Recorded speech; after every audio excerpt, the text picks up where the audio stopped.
This is Bloomberg Businessweek. Insight from the reporters and editors who bring you America's most trusted business magazine, plus global business, finance, and tech news. The Bloomberg Businessweek podcast with Carol Massar and Tim Stenovec from Bloomberg Radio. Hi, everyone. Welcome to the weekend edition of Bloomberg Businessweek. Our first hour all about China, dominating the global financial and geopolitical headlines throughout the week, including with its response to our international cover story, as Bloomberg Businessweek editor Joel Weber secured an exclusive interview with Taiwan's vice president and leading presidential candidate in the upcoming elections. We're talking about Lai Ching-dong. It was his first sit-down with international media, and it focused on his plans for keeping peace with China. And Carol, this interview caught Beijing's attention almost as soon as it was published. We actually got word of it just before our broadcast on Tuesday when we read off the statement from China's Taiwan Affairs Office on air. We did indeed. China called Lai a complete troublemaker, that's a quote, seeking Taiwan independence, and that his comments on so-called maintaining the peaceful status quo are totally a lie. That statement also said, quote, such a person will only bring risks of fierce war. With more on the conversation and on Taiwan, which is one of the most prosperous places in the world, we should note, is Joel Weber. Joel, congratulations on this incredible piece. I mean, it wasn't that long ago that you were actually there doing this. Talk to us a little bit about how this came together and take us behind the scenes. So I've got amazing colleagues. We have amazing colleagues in Taipei, and they kind of had just reached out to tell me more about the overall election, which isn't until January. But in the turbulent Taiwanese politics, you kind of want to get in on this stuff early. The last time the presidential election happened, it was, a pretty big flip, actually. So we wanted to kind of establish the presence for our reporting and our bureau in the region there. And so I said, well, what do we want to talk about? And they said, well, Lai Ching-dong is the front runner, and he's the current vice president, and he's really the person that we should talk about. And I often think when there's a really chaotic or turbulent thing in the world, in this case, I think it's probably the most complicated geopolitical situation that you can imagine, and dropping into it, as I did, revealed how complicated it is. It helps to have like a little bit of a rock that you can kind of tell that story through. And that's what we were able to do with Lai. And I had a series of exclusive interviews with him.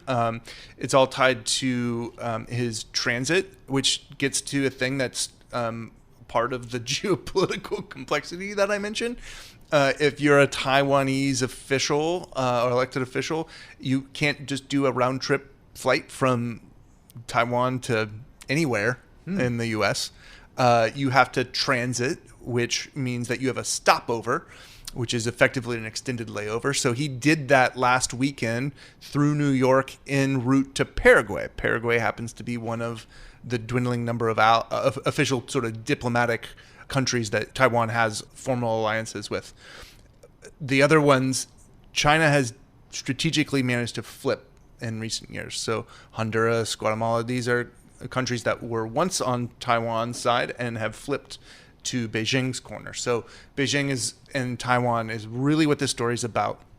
And, for a long time, that prosperity that you mentioned, that was because there is this really effective triangle where Taiwan would have manufacturing in China, export to the U.S., everybody prospered. For decades, that worked until China started to reassert itself. And that's where we come into this upcoming election, because as China's asserted itself, Taiwan, which is a self-governing island, democratic, Beijing looks at that and says, we're the Republic of China, Taiwan. Which also, did I mention how complicated the geopolitical part of this was? I can only imagine the conversation that you had with him, how careful you were in terms of how you phrase things, because we know. If you watch the video, you can see me checking my notes. No, but I mean, the question of war, the potential if China invades, and that is certainly, something that was obviously top of mind here. Big time. And look, like the stakes for this election actually couldn't be higher, I think. The global economy is absolutely dependent on Taiwan. And that is large part because of the semiconductor industry. Something like 90% of chips come from Taiwan. We learned how important that was during the pandemic when Right. we had the supply chain carnage, and Taiwan is just instrumental. And if you don't have those chips, I think we would be living in a version of the world that would be like 1987 or something like that, right? Like total reset. So Taiwan, incredibly important to that. You're going to ask me something. Go ahead. No. Can we share a little bit of your interview? Yeah, let's do it. Okay, we have some of Joel's exclusive interview with Taiwan's vice president, and they talk specifically about the importance of support from the West and keeping peace with China. Check it out, everybody. 我们必须要根据事实，就是说我所谓的务实。 We must abide by the truth, which is what I mean by pragmatism. It is that Taiwan is already a sovereign, independent country called the Republic of China. It's not part of the People's Republic of China. The ROC and PRC are not subordinate to one another. It is not necessary to declare independence. 另外宣布独立， What is your roadmap to formal independence? 因为我的责任就是维持台海的现状。 My responsibility is to maintain the status quo in the Taiwan Strait while protecting Taiwan and maintaining democracy, peace and prosperity. So no such framework exists.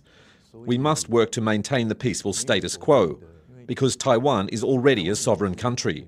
China keeps pushing on the status quo, and it keeps pushing.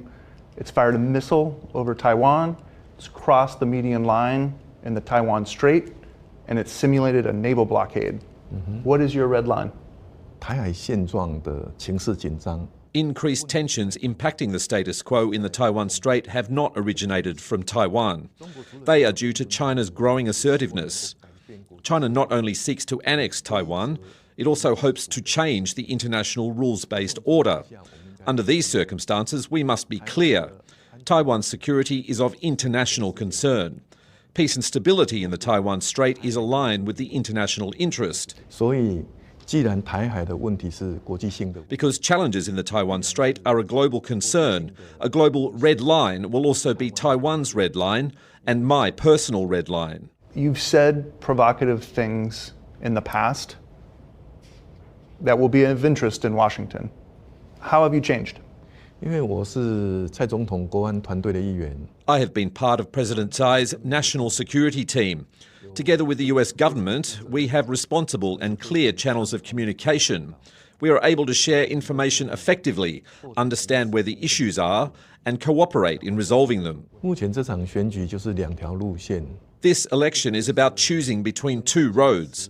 One way is to continue engaging and cooperating closely with the international community while deepening our democracy. The other choice is to accept the One China principle and stand together with China. I believe the US will continue to support us on the first path. 继续往民主这条路上走。 How confident are you that the U.S. will have Taiwan's back should the situation with China escalate?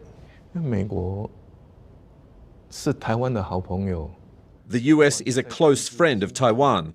We are partners in a number of areas, from politics, the economy, human rights, to our society.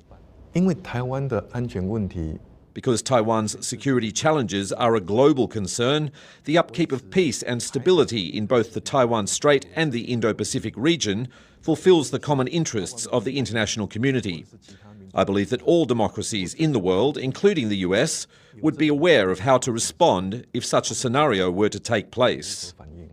And that, of course, was Taiwan's Vice President Lai Ching-dong, leading presidential candidate, as we've said, for the upcoming election in Taiwan, elections, I should say. Of course, talking in an exclusive interview with the editor of Bloomberg Businessweek, Joel Weber. Joel, one thing that I was struck by in the piece is the changing view Taiwanese people have about themselves, about their own identity in the piece, and what they consider themselves. Talk to me a little bit about how that's evolved in recent years. Complicated question, but Taiwan actually views itself as the Republic of China, Taiwan, and that is rooted in the history of Taiwan, which basically was this military standoff, and the Taiwanese left mainland China and basically have never been under Beijing's authority. right? So the longer that this has gone on, the more that the Taiwanese identify as Taiwanese and less as Chinese. And that's sort of reflected in some of the polling that you're referring to. Business Week editor Joel Weber on his exclusive with Taiwan's sitting VP and top presidential candidate, Lai Ching-te. It's our international cover story this week. That full interview, check it out, available online at Bloomberg.com and, of course, always on the Bloomberg terminal. Joel, by the way, back with us next hour. Coming up, as Taiwan thinks about its relationship with Beijing, the rest of the world is taking stock of China's role in the global economy. We probably will see China grow at an even slower pace. And if, of course, risks and crises continue to take place, we may be looking at a China that grows at 1%. The managing director at China Beige Book International breaks down the ominous data next. You're listening to Bloomberg Businessweek. This is Bloomberg. You're listening to the Bloomberg Businessweek podcast. Catch us live weekday afternoons from 3 to 6 Eastern. Listen on Bloomberg.com, the iHeartRadio app, and the Bloomberg Business App. Or watch us live on YouTube. So another 24 hours, another batch of Chinese headlines, as you just heard in our chat. It's just simply the continued weakness and inability of China to kick up their once very reliable growth machine.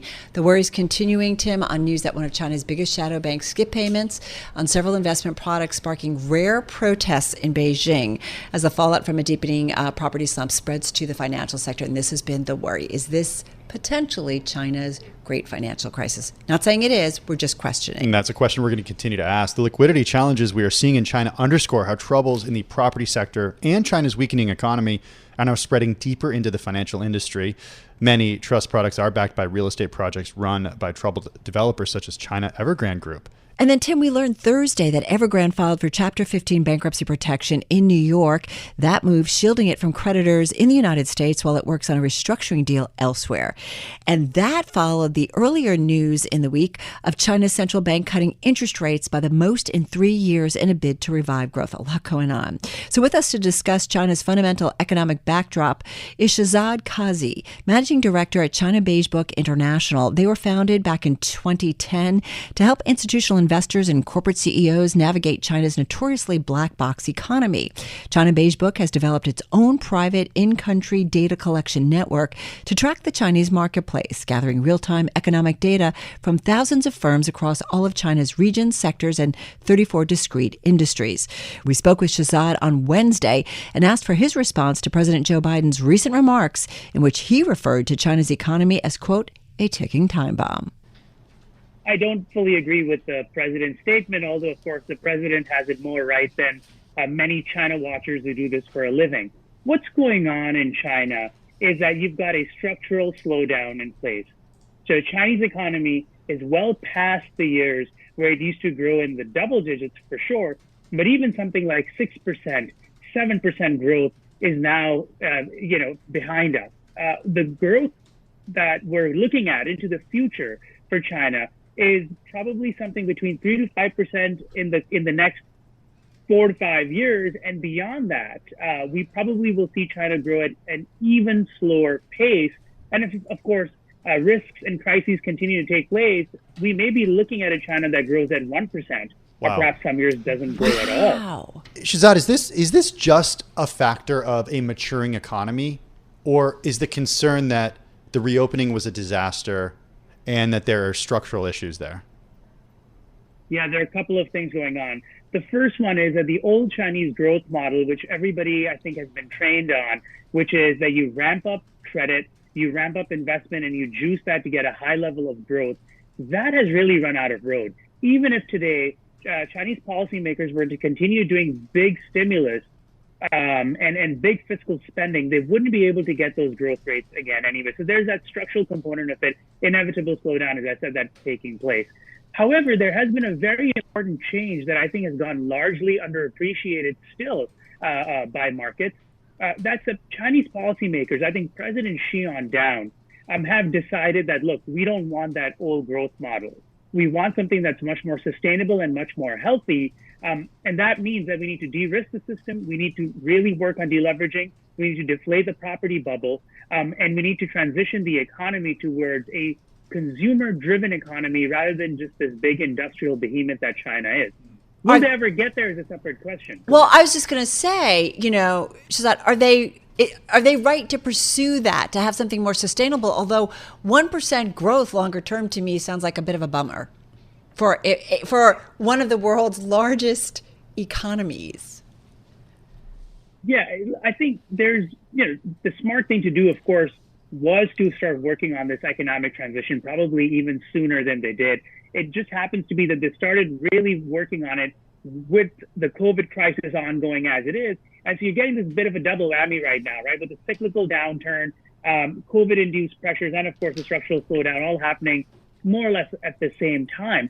The fact is the world would be much better off with a Chinese economy that was importing more than it does and exporting less than it does, that would have that would be far more beneficial for countries around the world. They should absolutely be working on it. I'm just not sure they put in all the right policies in place even right now, though, to be able to successfully accomplish that. Why would the overall world be better off with the Chinese economy that was importing more rather than exporting? Well, it's one of the world's biggest markets by population size alone. It's the thing that companies have been waiting on for decades now to be able to sell more and more into China. But the problem, by the way, is that they just don't have the income levels rising there. The private sector is not at a place where it can absorb a lot of the young graduates and create high-paying jobs. And so that transition is going to take a long time, beginning with support to the private sector, which is just not coming. Hey, Shahzad, I wanted to ask about politics and what you're hearing on the ground about the way that people view the Chinese Communist Party and how economic issues, economic challenges could lead to a challenge of their power.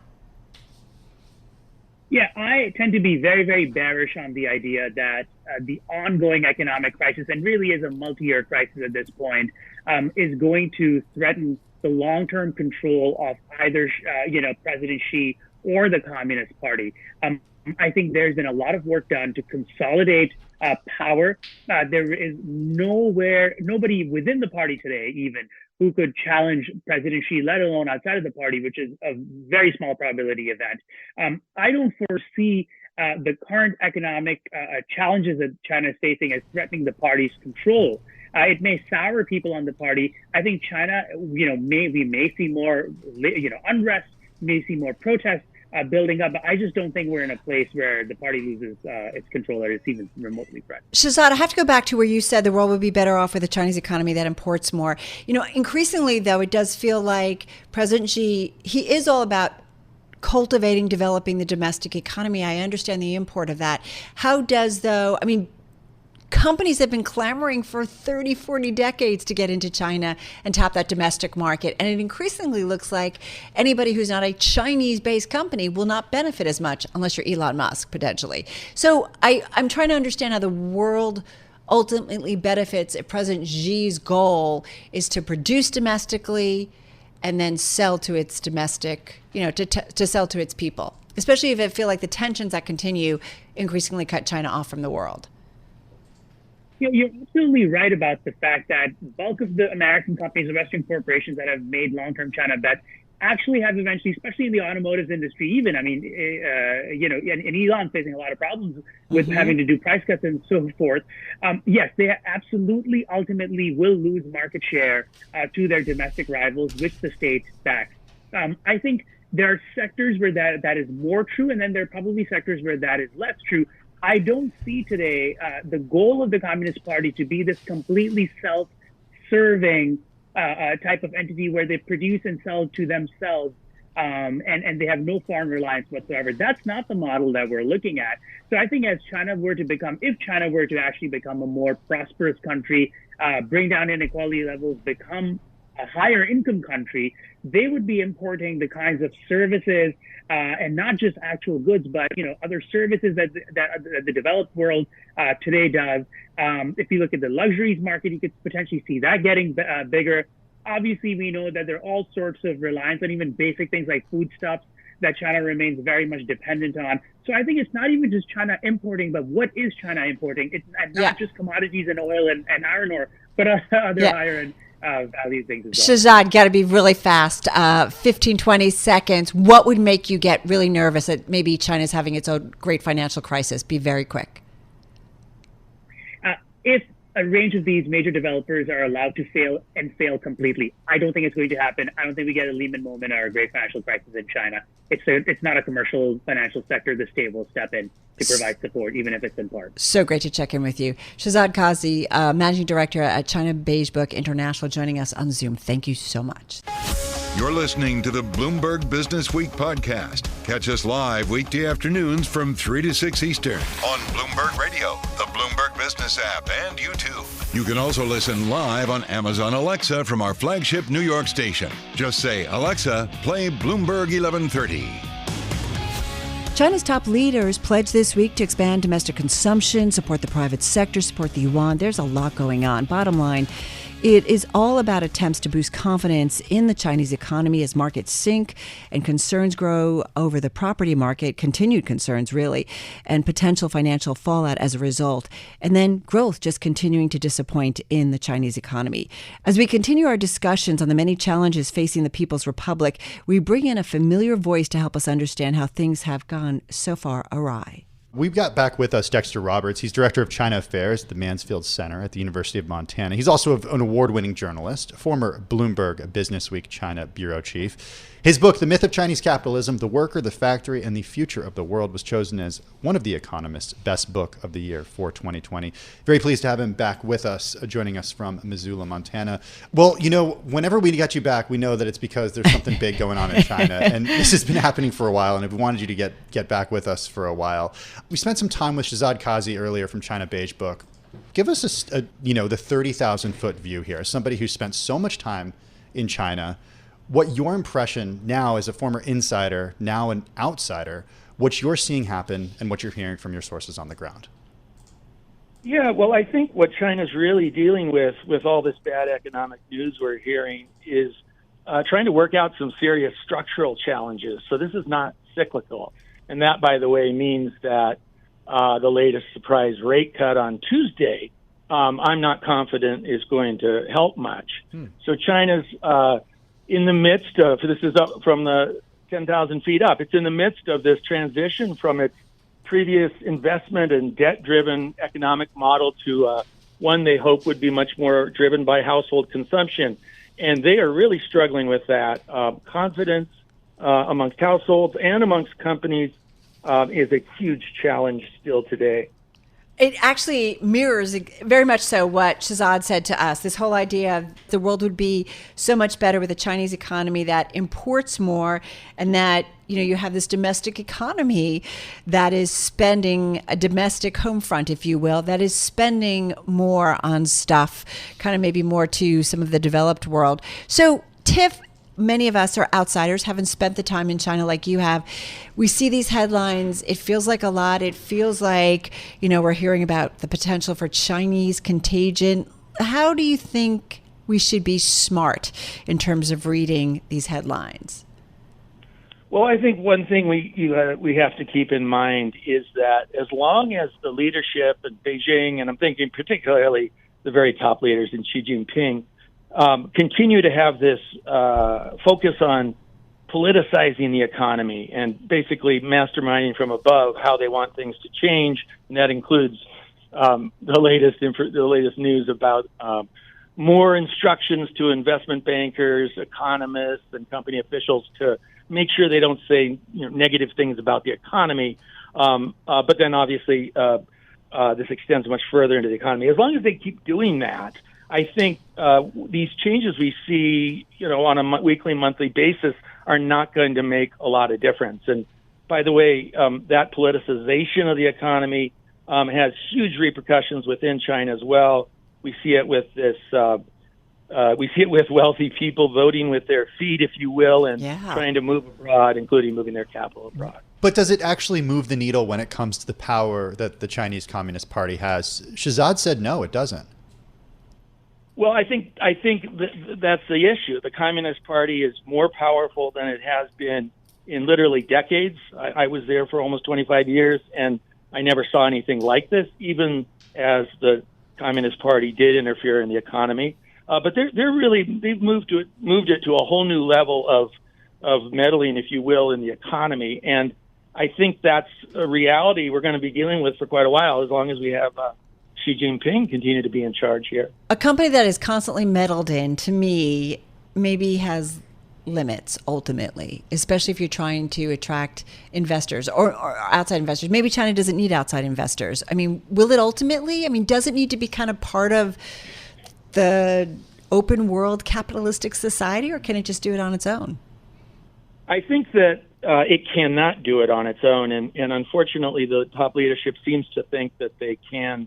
They talk a lot about self-reliance and thinking that they can go it alone, but they really can't. I mean, we've seen this with the Biden administration's policies and restrictions on the advanced semiconductor industry.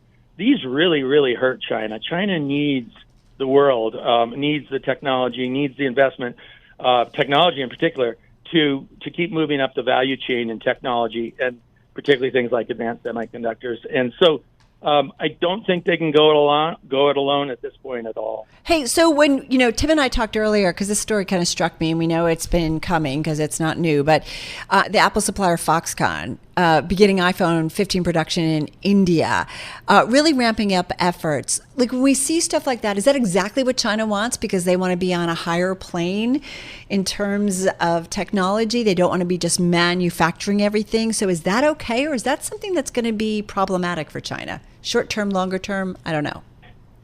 I think that China is very aware of the value of having global supply chains run through China, and as companies like Apple turn to other places like India and move more production there, that is a concern of Beijing. So they, the very low end things they already left, your textiles and your toys, and China was very happy to see that go as it moved to Southeast Asia a decade ago. But if you look at big companies like Apple, and I think that at that point China's thinking, this is very important to us. They also happen to be, of course, huge employers. Foxconn is the biggest private employer in China. Yeah, it was interesting to see the iPhone 15 news and look, and we know that Foxconn has been building handsets and products in India for a few years now, but to see him take a flagship product like this, the iPhone 15, and start production on that in India is certainly a really big deal, Tiff. Okay, so let's talk about contagion here. To what extent should the world be concerned that stresses on the Chinese economy are going to spill out across its borders? I think we unfortunately do need to be very worried. China, for the first time other than 1 month at the beginning of the pandemic, it was the first time since the global financial crisis back in 2009 we see deflation both in consumer prices and factory gate prices last month. And China, I think, is going to export deflation to the world. We had Janet Yellen say recently that the Chinese economy was a, quote, risk factor for the U.S. economy. This hits corporate profits around the world. So you're writing a front page story today on China. What's the headline? The headline is surprise rate cut doesn't convince global market. China downward spiral continues. Nicely said. Wow. Okay. Great stuff. Sounds like you have experience as a journalist. An award-winning one at that. Tiff, thank you so much. Always appreciate it. Tiff Roberts, Director of China Affairs at the Mansfield Center at the University of Montana. As we said, award-winning journalist, former Bloomberg Businessweek China Bureau Chief. His book out in 2020, The Myth of Chinese Capitalism, The Worker, the Factory, and the Future of the World. You're listening to Bloomberg Businessweek. Up next, we look at how U.S. economic sanctions are weighing on one of its chief rivals' most important tech companies, even as both confront a common threat. The challenge of trying to not be distracted from the mission of cybersecurity and privacy assurance by the geopolitics, by the pressure. There needs to be these kinds of strong standards in independent testing for anybody, because the bad guys can hack into everyone. So we cannot put our guard down by thinking, well, we've blocked companies from this country. That's not going to make us safer. And so we have to make sure that we reduce the risk on a continuous basis, hopefully on a global basis with our colleagues around the world. Huawei USA's Chief Security Officer Andy Purdy on where the world's two superpowers can meet in the middle. That conversation on the other side. This is Bloomberg. You're listening to the Bloomberg Businessweek podcast. Catch us live weekday afternoons from 3 to 6 Eastern. Listen on Bloomberg.com, the iHeartRadio app, and the Bloomberg Business App. Or watch us live on YouTube.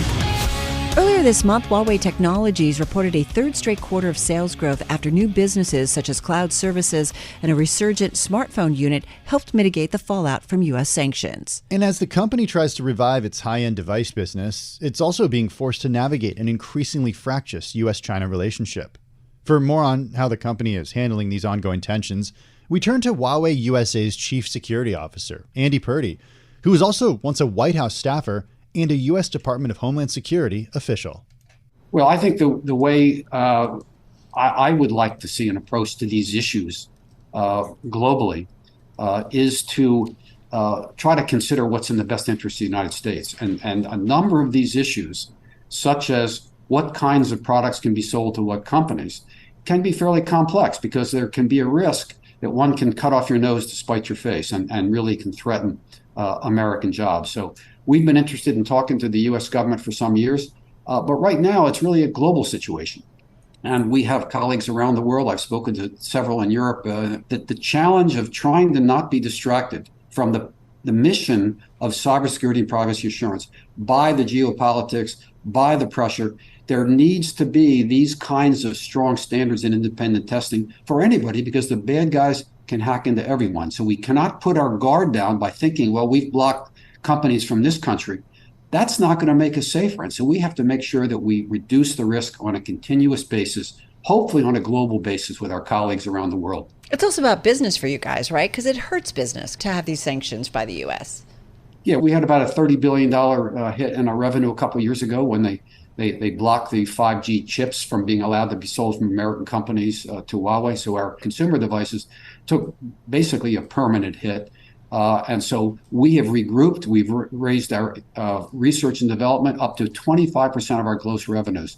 And so we're investing in digital transformation, the intelligent world, 5G, and AI, not generative AI, ChatGPT, but AI for business, for industry. We believe that going forward, 98% of all AI will be industrial and some agriculture, and only 2% will be consumer. So we're working with partners around the world to help bring about digital transformation of industry and industry sectors with partners, and AI is a big part of it. Do you just move on? I mean, you guys already have, right, in terms of the restrictions because of those U.S. sanctions, whether it's, making your own design tools for processor chips. I mean, you just have to kind of move on because you don't know whether or not things are going to get warmer and fuzzier between the U.S. and China.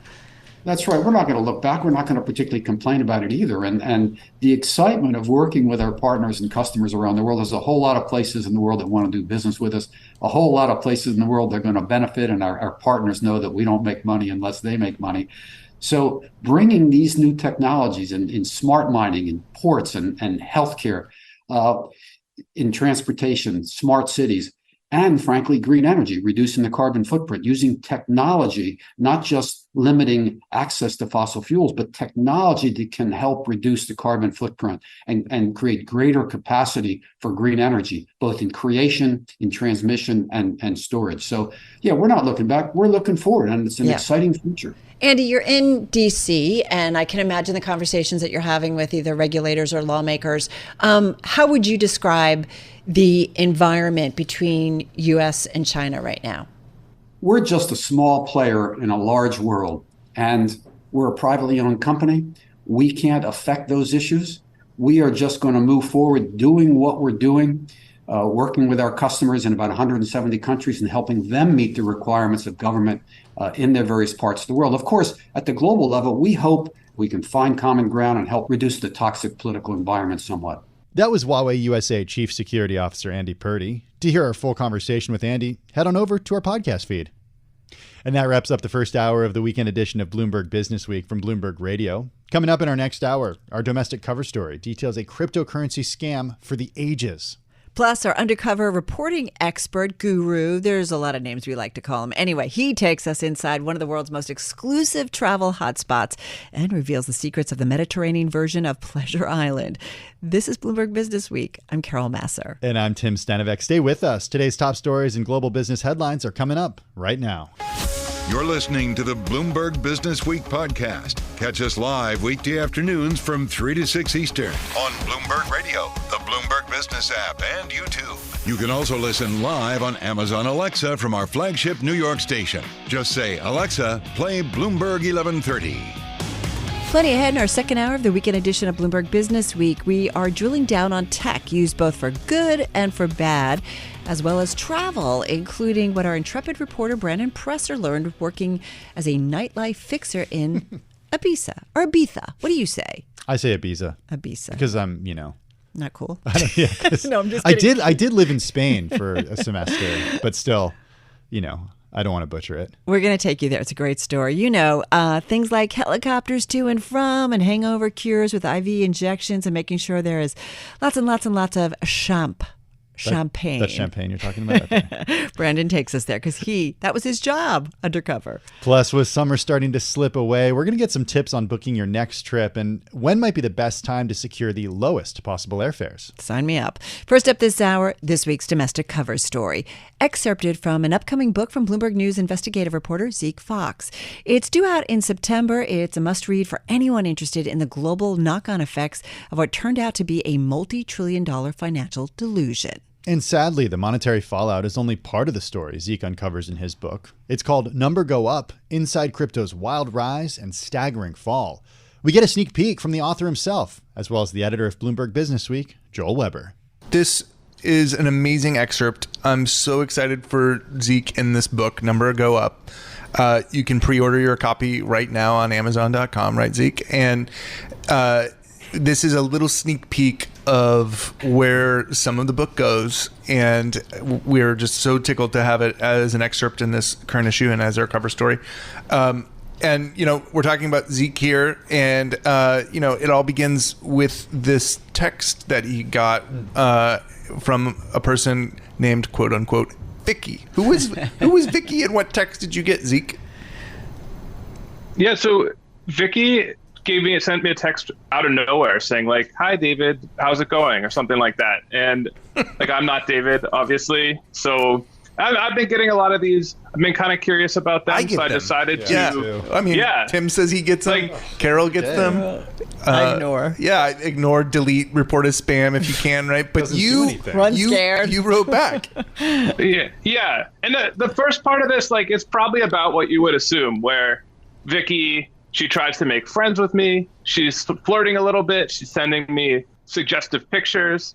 And she's like a beautiful, heavily airbrushed young woman who claims to be in New York like me, but does not want to meet up. And none of her pictures actually look like she's in New York. And I'm waiting for her to try to scam me because I wanted to know how it works. And it takes like days before. She's very patient before her true mission comes out. And she starts telling me about how good she is at Bitcoin trading. And then finally, after like a lot of trying, she's like, "Okay, I'll let you in on it. Download this app and send me some of this cryptocurrency called Tether." What I love about it, though, is how slow she is. It's like, and this comes through in the excerpt, is like, you're like encouraging her along to like, come on, get to the point where you try and scam me. I had to tell her that like I really wanted a Tesla, like I need to make money. Like she was really wanted to make sure I was hooked before she went for the scam. So I sent her Tether is like it's a stable coin. It always costs $1 because it's supposedly backed by real dollars in the bank. And you can go on any of your normal crypto apps like Coinbase or crypto.com or whatever. You can buy Tether and then you send them to Vicky at her supposedly like magic Bitcoin trading app. And so all that involves is getting Vicky. So Vicky gave me her address. I mean, she walked me through it very carefully, and I sent her 100 tethers from like a normal trading app to her special app where I was going to make this like big score. But as soon as I sent it, she started telling me like I needed to send more. At which point I felt like it had gone far enough. I told her I was a reporter, and she disappeared. But the part where the story gets really dark and really weird is when I tried to figure out who is on the other end of these messages. Like, who could Vicky be? I want to slow you down before I let you go there. The great reveal. Yeah, which or not so great. Part of what the book is so much bigger than just this, right? Keep in mind, this is an excerpt. And Zeke, I do want to just like back up for a second and talk about how you ended up having this book at all. Well, I was hoping that you would, because good. There this we go. really Segue. started like it was almost 2 years ago, maybe even a little more than 2 years ago. Joel came by my desk, and I had not been reporting on crypto at all. I tend to write about like weird stuff going on Wall Street, but I've sort of resisted crypto as a topic. Like most of you listening to this, you probably feel like, oh, I'm never going to get it. And like the constant like boosterism is kind of a turnoff. But Joel said, hey, what do you know about stable coins like Tether? And I thought, I mean, maybe like this once. If Joel wants a story, it might be kind of fun to look into it. But I'm sure that neither of us had any idea where looking into Tether was going to take us now. Certainly not me. And we've had, great reporting from Zeke on Tether and more of crypto along the way. Because the Tether part is ultimately this other side of your story about, quote unquote, Vicky takes you. And I will say, this is where it gets dark. We've been kind of laughing, ha, ha, ha. It gets dark really quickly here, Zeke. And why don't you take us to this human rights catastrophe that you discovered on the other side of the world? The truth, as I learned through activists and reporters on the ground in Southeast Asia, is that the people who send these text messages are themselves often victims of human trafficking. And there's whole office buildings of people who've been lured to, say, like Cambodia is a popular spot for this. And they've been lured there with the promise of a good job. Once they arrive, they're trapped and they're forced to scam people with the threat of beatings or torture or even worse. And it sounds like some sort of like QAnon conspiracy thing, but like it's real. These messages are often coming from people who are suffering like horrible abuses and can't leave unless they pay essentially like a large ransom to the gangsters that run these scam compounds. Can you, Zeke, talk about who you met in Ho Chi Minh City and how he was able to escape from one of these sort of prison-like structures? Over a video chat with the translator, I started interviewing people who had escaped from these compounds. One of them, his name is Thuy. He's 29 years old. The first time we speak on Zoom, it's like a rainy night in Ho Chi Minh City.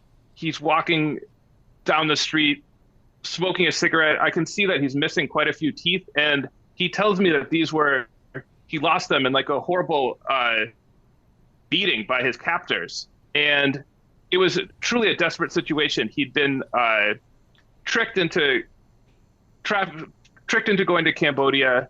And he was only able to escape by stealing a guard's phone, then hiding it in his rectum, which was a trick that he'd learned in prison. Then, and like he's telling me this stuff, and it's pretty hard to believe. He told me that he was able to take the phone apart with no tools, and then since he didn't have a charger, he hotwired the battery to a fluorescent light fixture in the ceiling of the room where he's being held. So he had been a great source of information about these schemes and about these scam compounds in Cambodia, but I wasn't quite sure about this part of the story. So I went to Ho Chi Minh City. I met up with him. I told him, like, Thuy, like, I'm so sorry for what's happened to you. I hate to say this, though, but, like, is that even really possible to charge an iPhone like that? And with no hesitation, well, he said, he said, I'll show you right now. Went to the store, bought like a old iPhone for about $50.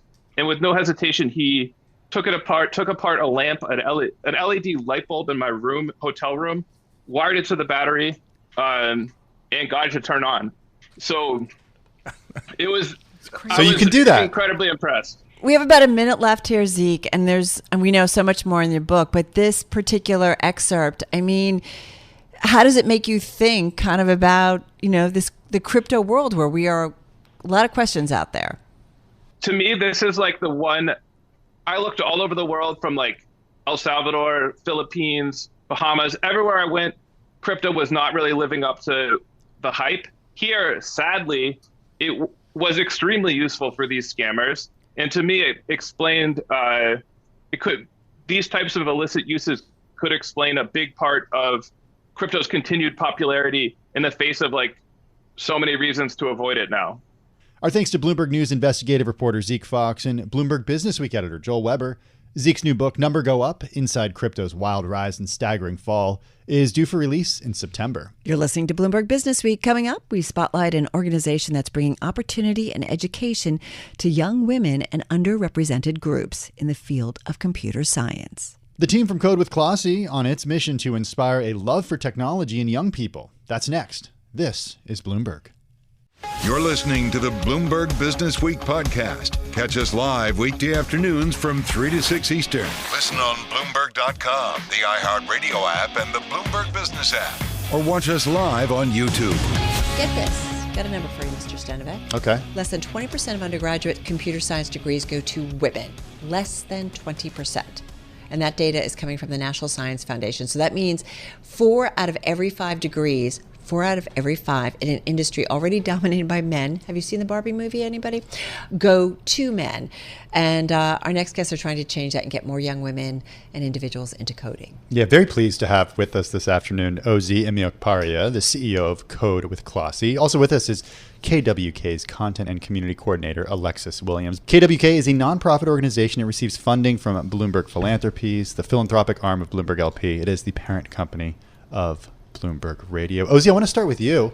Sure. Just talk to us a little about this organization because it's doing some really important work. Yeah. So Code with Klossy started in 2015 and is the brainchild of our founder, Carly Kloss. So for those who are familiar, Carly Kloss is an incredible entrepreneur, supermodel, philanthropist. And she started this organization back in 2015 based on her own personal experience, learning how to code and noticing when she lifted her head up from the keyboard that there weren't other women in the room. And so she used her platform, as she has done many a time, to reach out to her audience and say, who else would want to have this coding experience? And she was overwhelmed by the response from her audience. 21 scholarship positions, and she had thousands of people interested. And that was the germ for Code with Klossy back in 2015. And so here we are 8 years later, and we now have over 10,000 young people in our alumni community. Wow. And this summer, we're about to wrap up our biggest summer ever, 62 camps, almost 5,000 scholarships awarded, and we're kind of on a roll. I want to bring Alexis in a moment, but tell us about those alumni. 8 years, that's a big chunk of individuals and time invested. What are they doing now? What are you hearing about that alumni base? Yeah, so our oldest cohort of alumni who went through our summer programming started in 2016. And so those folks are now 20, 25 years old. So they are graduating from university, they're getting their first jobs, all the way through the cohort that we have this summer, who are some of our youngest scholars this summer are 13. And so when they complete this program, they will join our global community. And so they're doing a range of things from, giving TED Talks like Alexis has done, or winning science challenges. We had a winner of the Apple Swift Student Challenge. So they're really just sort of incredibly applying their skills and continuing to sort of pursue their passion in tech. Alexis, come on in on the work that you guys are doing and just kind of building out this community and what you are seeing. Yeah, I just think one of the most amazing things about Code with Klossy is so many people are interested in engineering in general, but I feel like it sounds something so, difficult and challenging. But the work that Code with Klossy does is really demystifying that idea of what is an engineer, what does it mean to make an app, what does it mean to make a website. So it's really amazing to offer this opportunity to a bunch of young people to have that demystified, to make their first apps, to make their first websites. Because I think that's like one of the first steps into showing people who have been pushed to the margins in a space like engineering that it's not only possible, but there are a group of people out there that are more than willing and able to support them. And that's why the work that Code with Klossy does is so important. We talk so much about inclusivity. And when you said push to the margins, tell us about some of the individuals, like who is actually participating in the program? Because I agree with you.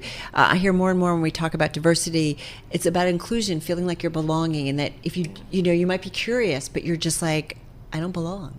Yeah, so Code with Klossy opens its doors to young women, gender expansive youth, and trans kids. And really, it's one of the first places where I talk to scholars all the time. They're like, this is the first place I've felt welcome and accepted. And that is honestly more important than being able to learn how to code. Yeah. Like having it be a space, having Code with Klossy be a space where this is one of the first times people are walking into a room and feel like they're being received with open arms is so important to us. We talk about, Tim and I have so many different conversations about diversity, inclusion. We do it with women in venture capital and lack of funding and so on and so forth. But, there needs to be these important big steps that are game-changing, life-changing, that really make a difference. And I think what's interesting is I think there's diversity on a lot of dimensions. About half of our scholars qualify for free and reduced lunch, so we have socioeconomic diversity. We also have folks that come in actually knowing how to code. So to Alexis's point, what they are coming for is not just the rigor of the skill building, but also the inclusion and acceptance. And so we're finding this really interesting mix of people that you wouldn't necessarily find out in the world, naturally gravitating into these same spaces. Again, 80% of our scholars are people of color. So, not only gender and diversity, socioeconomic, skill level, political spectrum, we are sort of a space that welcomes all in terms of trying to crack open the door to a community. I want to talk to you, Ozzy, about the way that your own experience at some of the biggest companies, some of the biggest tech companies in the world kind of shaped the kind of leader you are today. Did you always feel like you belonged? Well, that's what I'm wondering. I mean, you were at Google for years, you were at eBay for years, you were in the not-for-profit space at the Chan Zuckerberg initiative before this. Talk to me a little bit about, I don't know, your experience and what you want to bring to the table. Like Carol asked, did you always feel accepted? Well, I think that's why I was so drawn to the Code with Klossy opportunity. So I joined Code with Klossy back in March, so I'm coming up on 6 months. And so I have lived experience as a Black woman in tech, and often the only one in many of these rooms. And I think, I definitely did not always feel accepted. I think there was a tipping point in my career where you feel like you have built your craft and understand your skills well enough to sort of feel comfortable in rooms, but you definitely build to that. It's not something that you sort of walk in the door having or knowing. But I think what that experience taught me is that we not only have to focus on upskilling the individual and providing incredible programs like we do at Code with Klossy, but we also have to think about what are the systems that prevent people from being successful. So I would claim that I'm quite credentialed, right? Stanford undergrad, master's degree, so all the credentials Such an you underachiever. could ask for, but still found challenges. So it's not about the individual talent. There are also hurdles that are systemic. And so really thinking about that holistically is what we are going to do in the next 8 years of Code with Klossy's path, is to say we're doing an incredible job of sparking the interest of a new generation, but what are we doing with companies like Bloomberg and others to really think about the systems on the other side? What are the practices around hiring and retention and promotion that are really going to create opportunities for people? Well, and we've often talked about this with just women. I'm just going to very basic in terms of, women come in, men out of college, they start at the same level, and then as they start to go up the ladder, it gets very, very different. So where's the support network for that? Alexis, come on back in. It's a 2-week summer camp. I want to see if I've got the numbers right. 62 camps, 40 in person in 20 cities, 22 virtual. It's like massive, 13 to 18-year-olds. So what do they do in those 2 weeks? So basically, we have 4 different curriculums where scholars are learning the basics to different curriculums like mobile applications, web development, AI, ML, data science, and it's a short 2-week period. So they're learning really basics and getting to build off of that basics that they learn in the first week with a final project in the second week. So it's important that they're sitting down, and getting their education, but then they get to actually put it into practice. And then at the end of camp, show their peers, show their families the great things that they're making. What's the youngest age that somebody can join? 13. And so what I think is remarkable, again, diversity in age range. You have 13-year-olds who step up their game to be in the room with 18-year-olds who are also learning these skills. And it's an application, not only of the hard skills, but some of the what I call 21st century leadership skills around collaboration and critical thinking and creativity that are really also applied in that final project as well. So it really is incredible to see 13-year-olds sort of hanging tough there. Our thanks to Code with Klossy, CEO OC Emil Kaparia, and its content community coordinator, Alexis Williams. Still to come on Bloomberg Business Week, there is still time to get some summer travel in. And so next half hour, we go behind the scenes of Ibiza's ultra-competitive concierge circuit. And talk about why airline ticket prices are actually falling. What? At least for now in the U.S.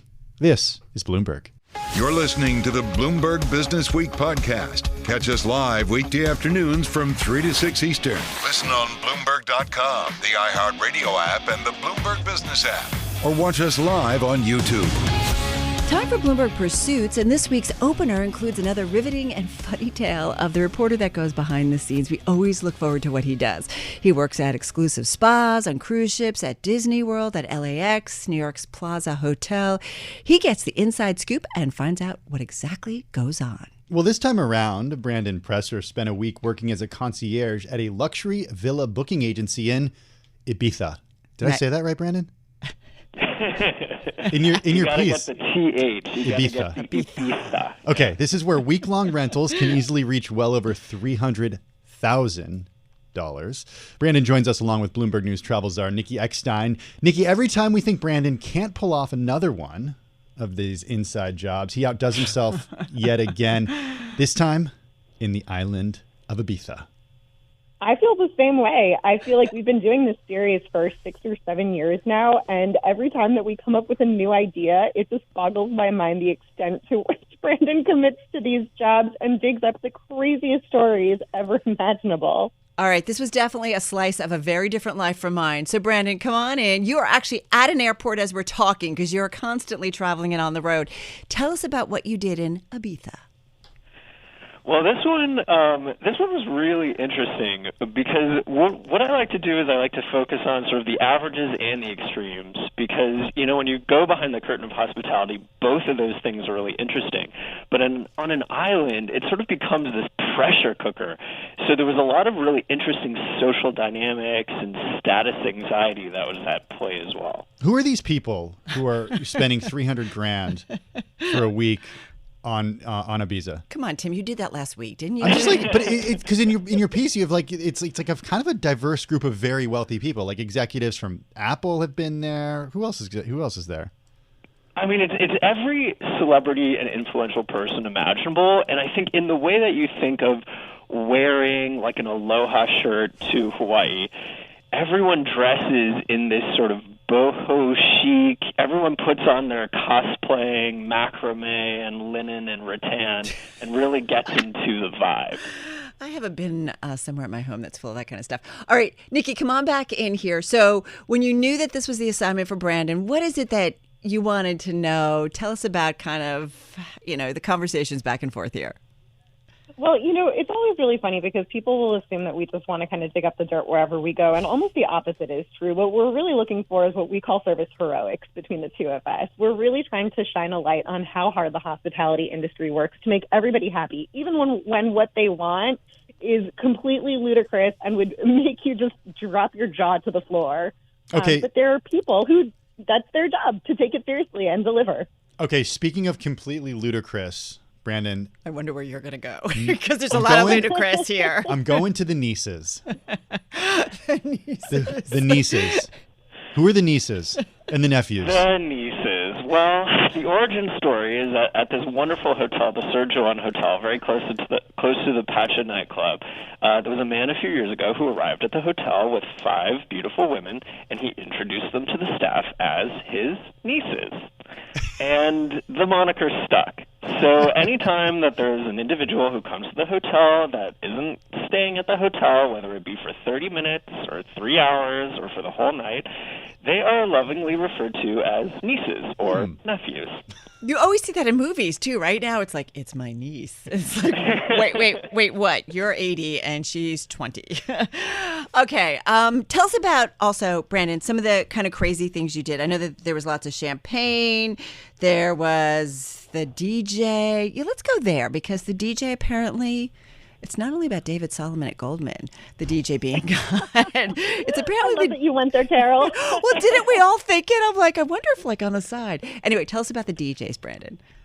Well, I think the interesting thing is that, there's all of these complicated personalities all over the island, but the DJ is God. Everyone worships the DJ.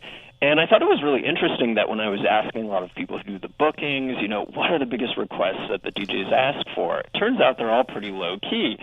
None of them really drink. They all have kids. They kind of just hang out in their villas with their wives, and then they go on stage at 3 a.m. and do their thing.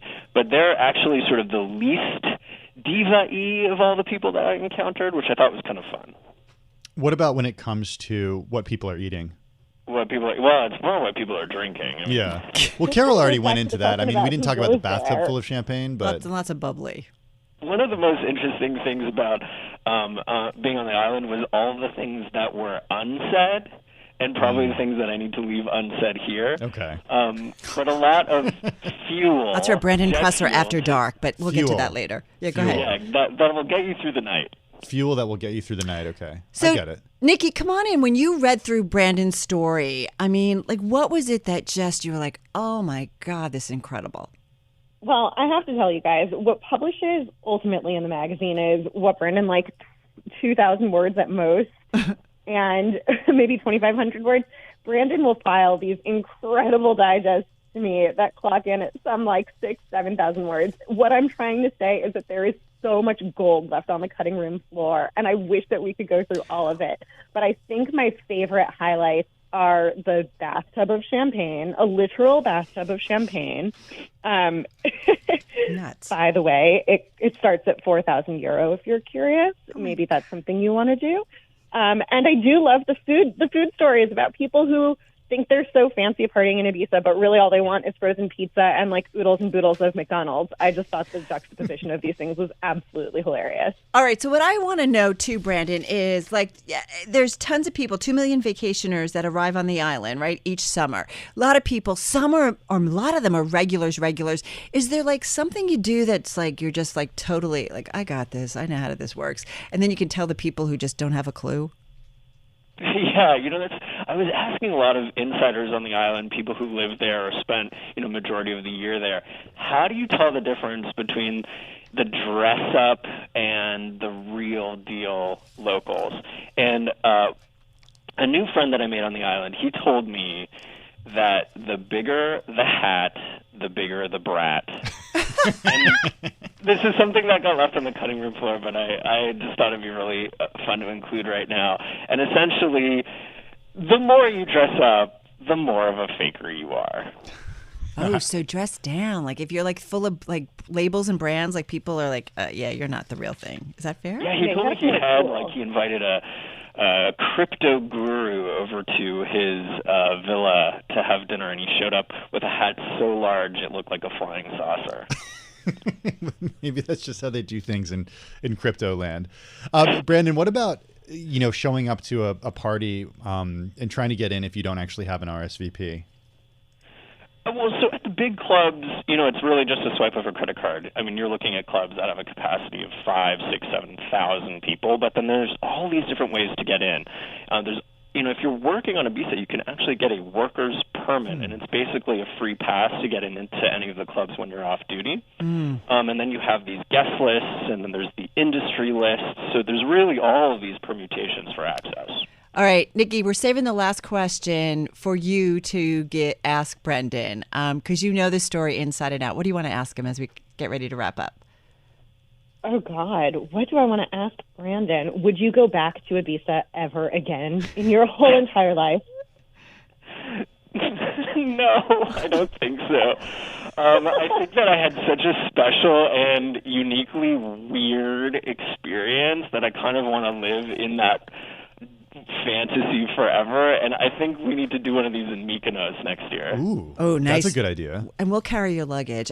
Hey, I do have actually one tiny little last question. If you did go back to Ibiza and you went to the concierge service, what would you ask them? Because you know that they will do just about anything. For the ultimate in Ibiza access, you want a lounger at Jandal. And so that would be the first thing that I would do, and just spend the day drinking a Bloody Mary at Jandal and watching all the other people experience their pangs of status anxiety. What's Jandal? Just quickly. Very, very cool beach club. The it spot of the summer.